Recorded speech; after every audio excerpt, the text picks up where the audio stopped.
Hey, welcome to Lifecast with Ryan Leak. Thank you so much for checking out this episode. Podcast designed to equip you with the tools to change your life. If you're watching this right now, you might be thinking to yourself, why are you wearing a suit, Ryan? And why is your host, Fosti, wearing a dress? If you're listening to this, you can't see what we're wearing, and that doesn't really matter to you. But today's episode is special, and today I am kicking off today's podcast by highlighting a nonprofit that I think we all should support. And that nonprofit is the Mark Cuban Heroes Center. And they have a program called the Suit Up Experience. And the Suit Up Experience is a program designed for young men ages 15 to 25. They host an annual event where they provide suits to young men every year. And they have converted one of their locker rooms into what they call the Heroes Haberdashery. So go ahead and check out this video. Inside Thomas Jefferson High School. I think we found your color. It was somebody's time Every day's a good day. to shine. All these ties, all looking good. These are young men with special needs, autism, cerebral palsy, and other intellectual disabilities. Vernon, we need a tie over here. But today they got custom-tailored clothes from head to toe. 'Tis the season every day. Part of the annual Suit Up experience by the Heroes Foundation and Dallas Mavericks owner Mark Cuban. I'm actually kind of excited, but I'm a little bit nervous at the same time. Nervous because while a pink pocket square can be all it takes to bring a smile, the experience needed one more thing. A DJ and the Mavs Maniacs revving up a high school auditorium crowd to give the young men of Thomas Jefferson that moment to shine. I don't know what happened. This was just a simple idea. Hey, let's get these kids some suits. Now look at all of this. This is amazing. The simple idea was a fashion show. The young men dressed at their best, a model at their side, and an audience to cheer them on. It's just giving them a chance to be in the spotlight. Thomas Atkins is their special ed teacher. I want them to have this chance for this to be their day. A day for students like Jordan Negretti. He doesn't talk much, but his mom says this means more than any of us could understand. And I couldn't be happier that he had this opportunity to shine. And today, he shined like a shining star, and I was so proud of him. The other goal to give these young men pride in themselves. What really touches me is just seeing my kids, and they're having such a good time, and they're so happy right now. And that's all that today was about, miserable weather or not. I love all of you very much. I'm so happy to be here with you this amazing day. A bright and shining, amazing day. I love what they're doing, and I think what they're doing for underprivileged young men around the city is absolutely incredible. So I encourage you to go to markcubanherocenter.org, and maybe you can donate a suit or maybe just donate to the organization and make a difference in the lives of underprivileged young men. That's Fosti, awesome. over to you. All right, let's get started. So we have been talking about the book Unoffendable, and you want to get this book either on Audible, on Amazon. And in I like your Audible. book... I like Audible. Audible? I do. Well, people can work out. Yes, and that's true. listen to me yell at them about being Unoffendable. That's true. So you can Yeah, audiobooks are great nowadays. Mm-hmm. So in your book, let's dive right in. You talk about how offenses can rob someone of decades. What do you mean by that?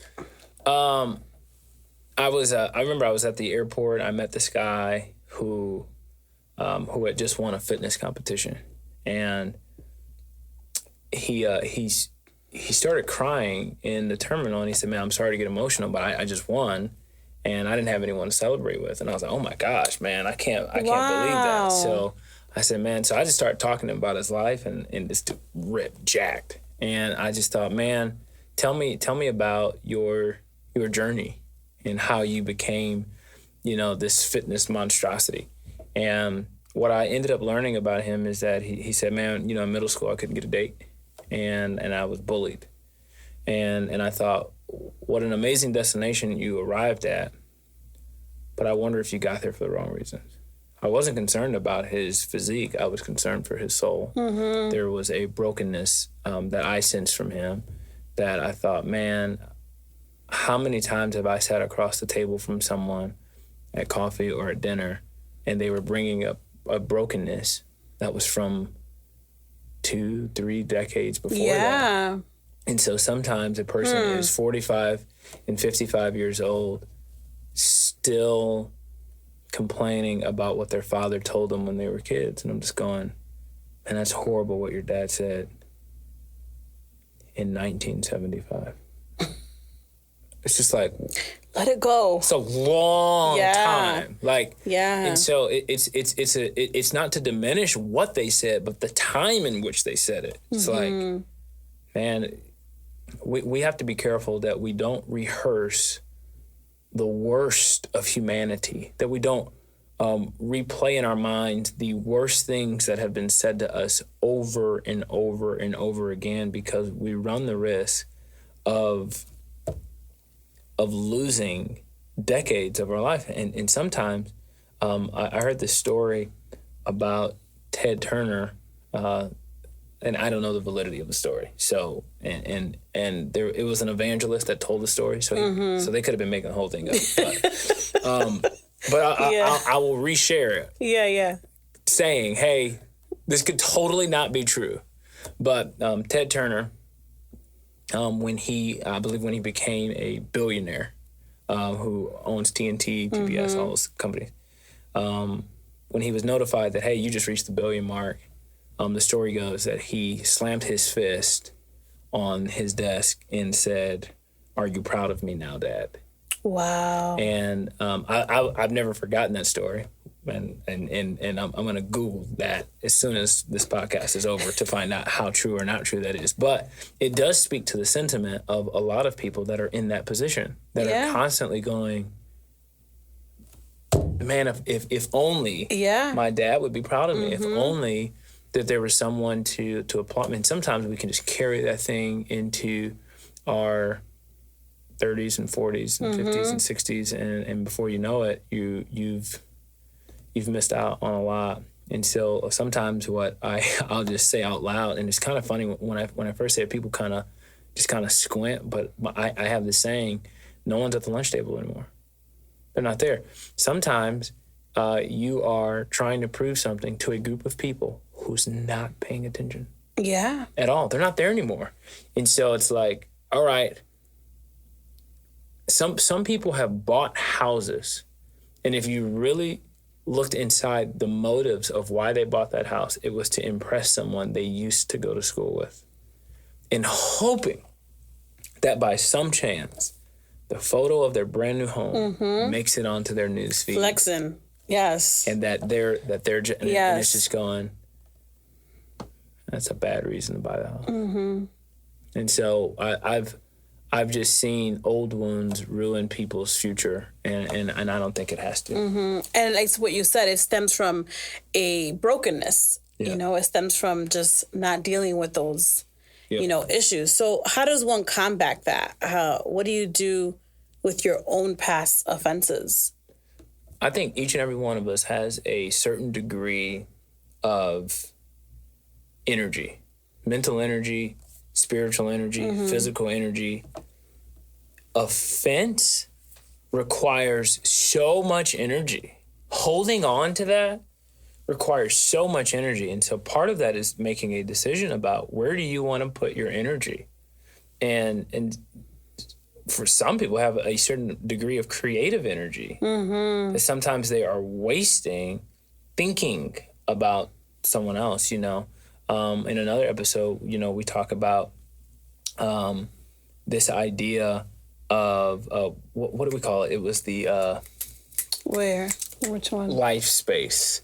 Oh, what was it called? Your thought space and prayer life. Yeah. Giving somebody thought space. Yeah. So there's this idea that there is a space in our brain that we make for offense and negative things that people have said about us.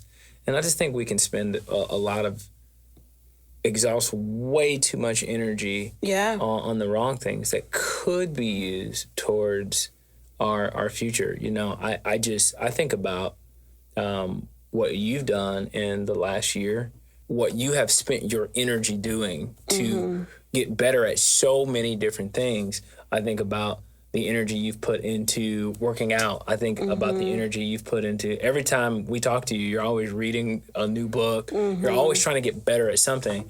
And I'm excited to even just promote your podcast today. You know, Healthy Heart Talks. Okay? Yes. Go to iTunes and search Healthy Heart Talks. Basti Cruz. Yes. And I just think all of that required energy. And some people can think that some of the things like starting a podcast, like, oh, it's so hard. Writing a book is so hard. And it's like, yeah, it is. Yeah.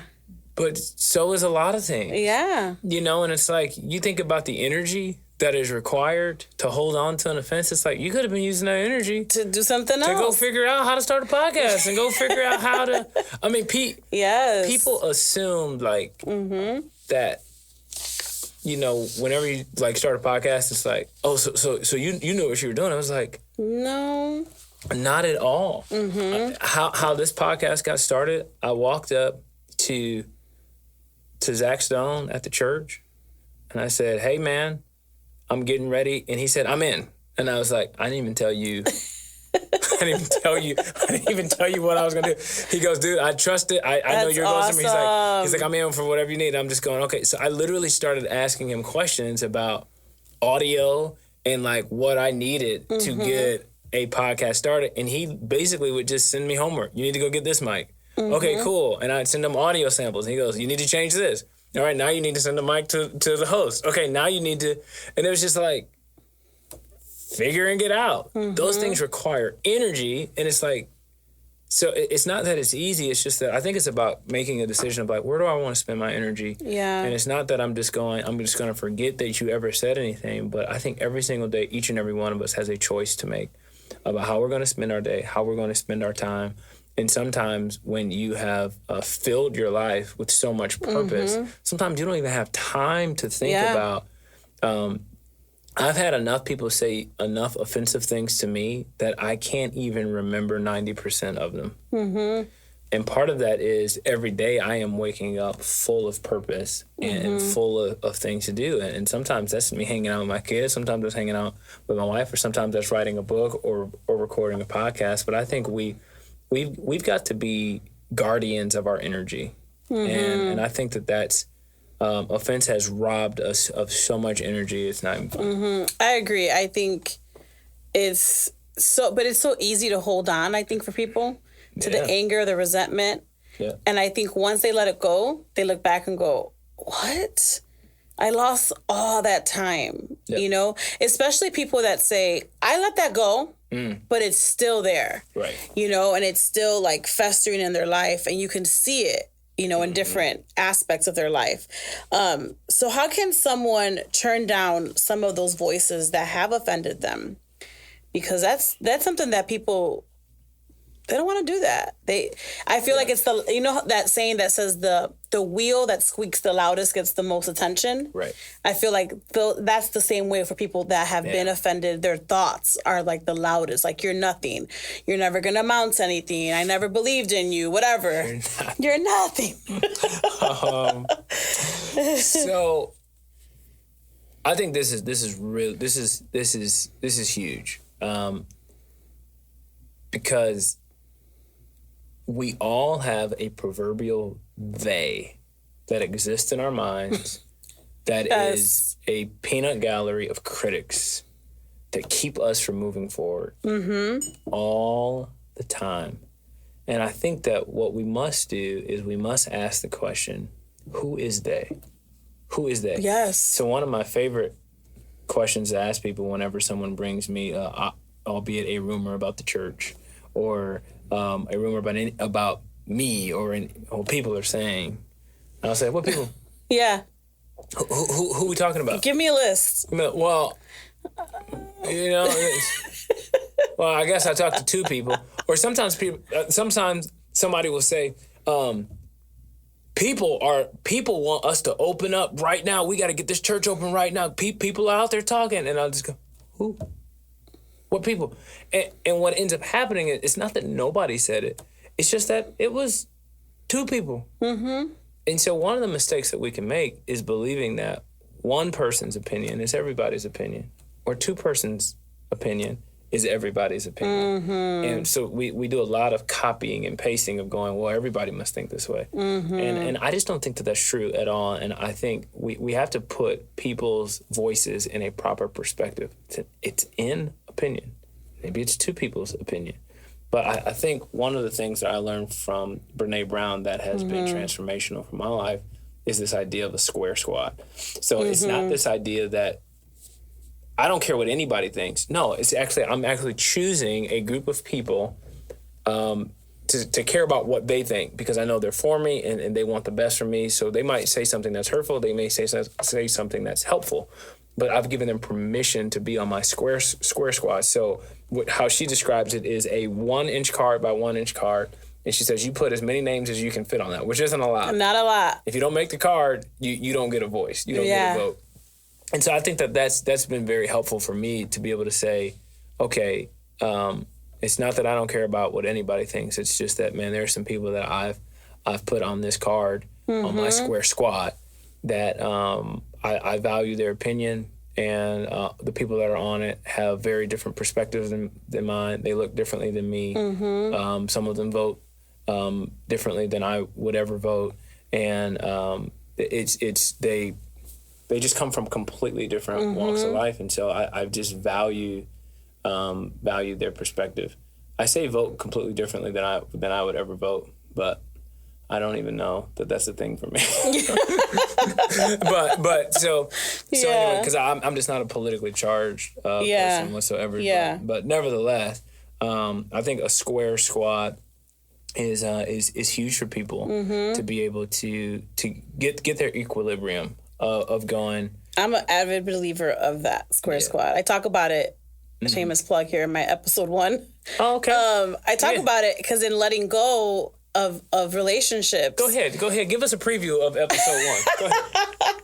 It's your show. Can we change the background? Can we change the background quickly to I talk about the letting go piece of, like, when it's hard to let go, you hear so many different people's opinions. Right. And I remember when I needed to let go, if I think about my square squad, it was my parents, my sisters, you and your wife, my other friends, Jamie and Camille, and that was it. Like, and those were the voices and the opinions that I heard that resonated with me. So I think if people were to label their they, you know, they would find out that it's not that many people. It really isn't. You know, and if they were to really do that homework about, let me name the people that I'm going to give permission to, then they would live more of a life of peace. But you know what I've learned, Ryan, is that people are just lazy. They don't want to do the work, you know? And I hope and pray that in 2020, it has opened us up to a lot of things, you know? Right. I have never heard more this year than I'm starting to go to therapy, and I'm like, wow, this is great. So I think that this Unoffendable, the topic today about past offenses, like, I think allowing yourself to, like, release yourself of that and just saying, you know what, these are the people that are going to matter in my life. I'm not going to let this go. I'm going to put my energy towards good. I'm going to invest in myself to get over that, you know, to live a life truly unoffendable. Yeah, and I think there's a massive difference between hearing your opinion about something I've said or done and giving your opinion authority in my life. That's good. I think that's what ends up happening when we start replaying that opinion or that offense over and over in our head, is we gave it authority where it was never meant to do that. And so I think when we name our they, whoever these people are, they will either get credibility or lose it once we name them. And then we have to ask ourselves, was it something that they just said? Because I guarantee you the people that have offended us in the past never gave the offense hoping that it would have an authority and make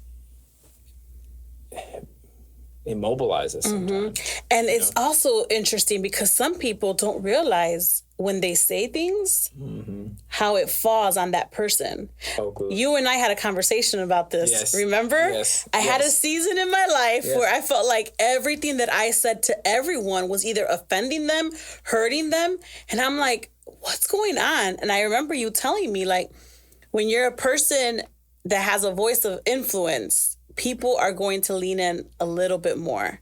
Oh, yeah. And I remember I took notes in that conversation and I challenged myself, like, stop, like, just not change who you are. Right. Just be careful how you say things and when the timing of it is. 100%. You know, and I think, again, it goes back to self-awareness. Yeah. If I didn't have the awareness to say, I need to call up my friend, coach, mentor, Ryan, and help me out with this one issue that I'm having, Yeah. then I probably today would still have that same issue, you know? I mean, and vice versa too. You know, I feel like you and Amanda have had to remind me, like, I'm a naturally goofy person. Most people don't realize exactly how goofy I am, you know? It's true. When I tell people Ryan's hilarious, Like- they're like, yeah? Like, if people get, like, in my house and, like, really, like, see how like just goofy I am, I really, like, I don't feel like I can always be that because people take me so seriously. I'm like, I don't take myself that seriously. Like, y'all need to relax, you know? And so, but like sometimes people like, when you said da-da-da, I'm like, I don't even remember saying that, you know? It's like, Yes. so it can be one of those things where it's like, man, we have to realize that regardless of who we are, we never know the weight our words are carrying with someone else, which is why we should choose our words. Because you don't want to contribute to someone holding on to decades. Oh, no. Like, you don't want to be the reason why someone held on to this and sitting at the airport crying. I know. You know? Like what Ryan said to me in middle school, and I probably said some crazy stuff in middle school. I was a mean kid, you know? And so I don't know who's sitting, you know, with their kids right now boo-hoo-hooing. And if you're watching right now or listening, I'm sorry, man. My bad. And I think that... I will not apologize for every bully I beat up. Right. Yeah. Thanks for checking out this episode of Lifecast with Ryan Lee. If today's episode added value to your life, this is what I want you to do. I want you to share it with your best friend. I want you to call your best friend right now to listen. You gotta listen to this episode. You can also rate us, review us, and please don't forget to subscribe. We'll see you next.